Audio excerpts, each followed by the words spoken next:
Sundown towns, let's talk about it. Martinsville, Indiana, in Morgan County is 94th on the list of documented sundown towns, including the infrastructure of segregation, terror, and violence. Listen, y'all, the story that sealed the deal for me was a story that locals still tell. They call it the girl in the yellow scarf. You'll understand why this town carried a reputation for generations once you hear this story. Remember, in sundown towns, the rules weren't always written down. Sometimes they were deadly. To understand the reputation, we have to go back before all of the modern stories. This town already had a complicated history, y'all. In the 1800s, there were reports of the Underground Railroad going through this town. But in just a generation, the tables turned. Because by the early 1900s, Martinsville already had a very different reputation. People described the town as a place where our ancestors were not welcome. A place where we knew not to stay after dark. Listen, reputations like that come from patterns. I talk more about these types of patterns in my upcoming book, so stay tuned for that. By 1923, the Klan held a massive rally in the courthouse square. And you know what we can expect when the Klan is around. You know the pattern. You know the message that sends. They send terror. When we look at segregation in Martinsville, even today, it ranks extremely high in residential segregation. The numbers show what the reputation already told us. Every place like this eventually has a moment when the boundary gets crossed. And when that happens, the response can be brutal, even deadly.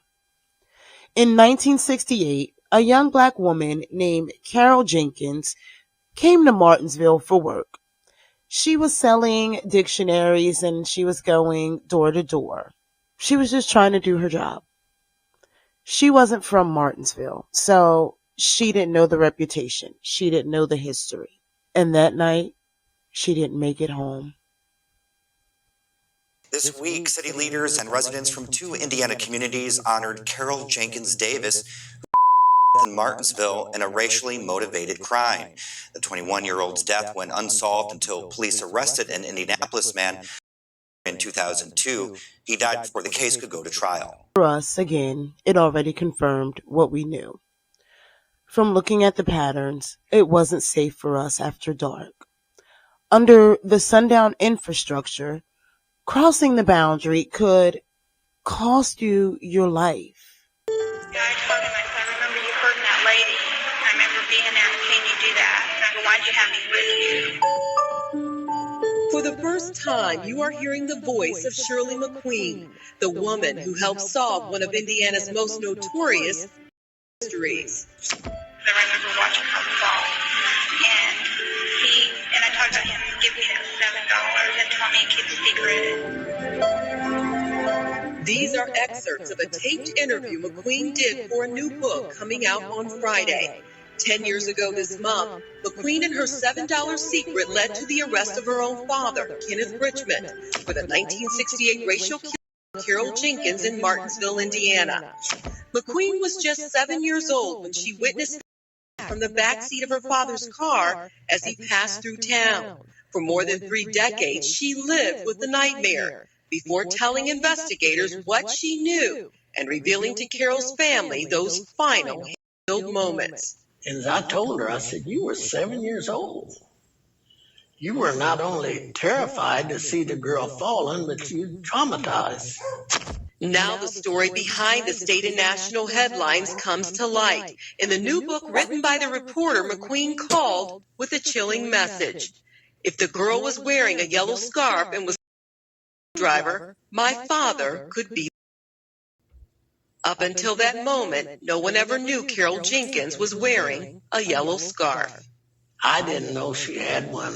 And Shirley's the only one that ever knew it, because it was never in the papers or anything about her having a yellow scarf. That detail, along with an anonymous letter written by Shirley's sister-in-law following my investigative reports into police missteps in the case, led cold case investigators to McQueen. I just tell them everything I remember about her scarf, her yellow scarf and everything. We are not showing Shirley McQueen's face because she wants to retain some privacy in wake of the turmoil she still lives with 10 years after turning her father in.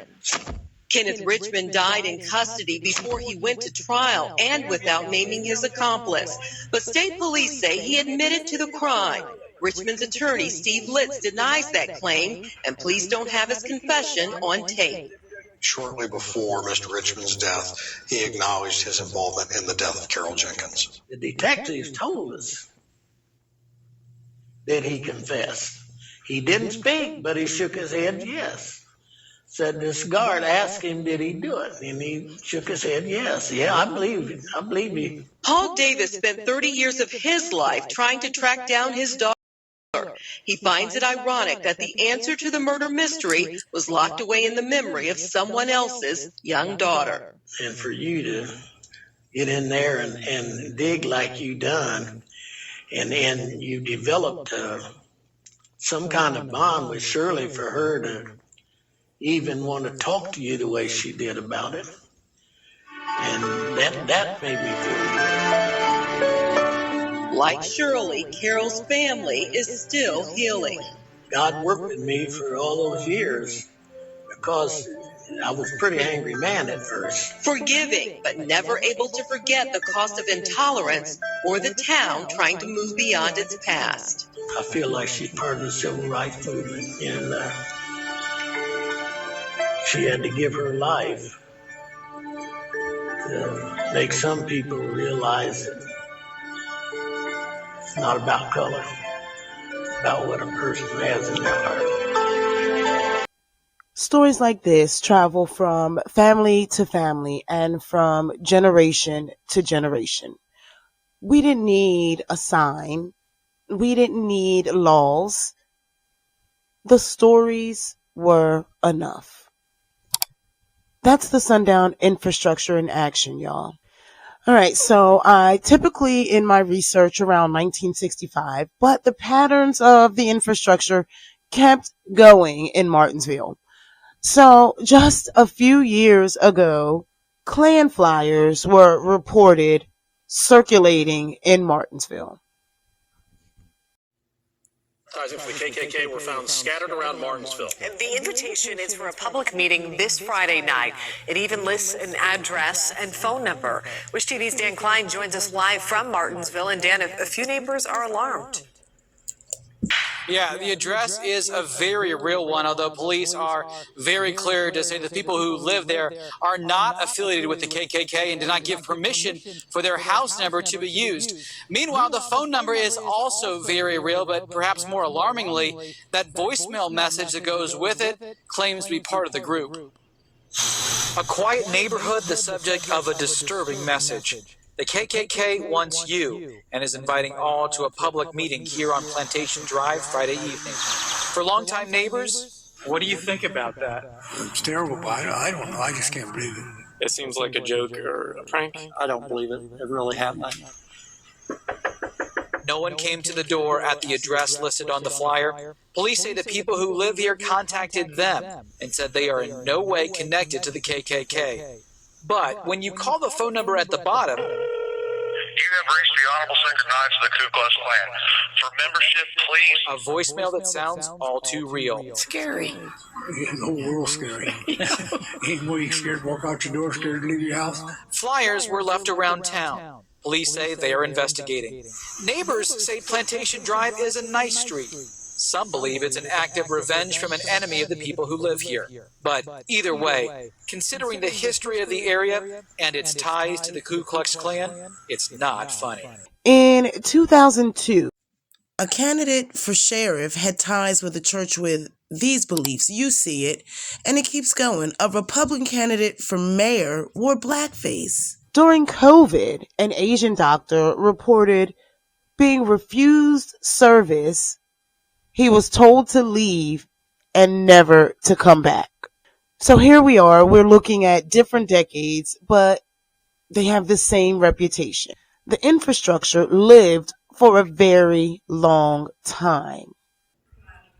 Martinsville city leaders dedicated a maple tree and an engraved stone in Carol Jenkins Davis' honor. Her family was there too, including her sister, Laura Davis. I want everyone to take home exactly what I said, which is Carol's challenge to them is to love somebody that's different.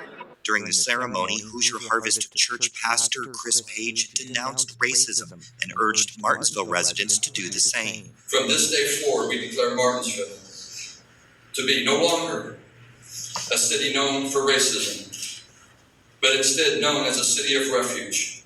Welcome to all. Jenkins Davis was from Rushville. Earlier in the week, city leaders there renamed a park in her honor. Segregation created the boundaries. Violence enforced the boundaries, and terror made sure we never forgot. All right, listen, family. Martinsville is just one place. It's just one county, just one example. Indiana had dozens. And I'm going county by county, mapping the infrastructure that was behind Sundown Town. If you want to follow this series, make sure you subscribe and let me know down in the comments, did you know about Martinsville before this video? Next week, we're going to another Indiana county and we're going to follow the infrastructure and look at the pattern again. Until next time, I'll see you in the comments.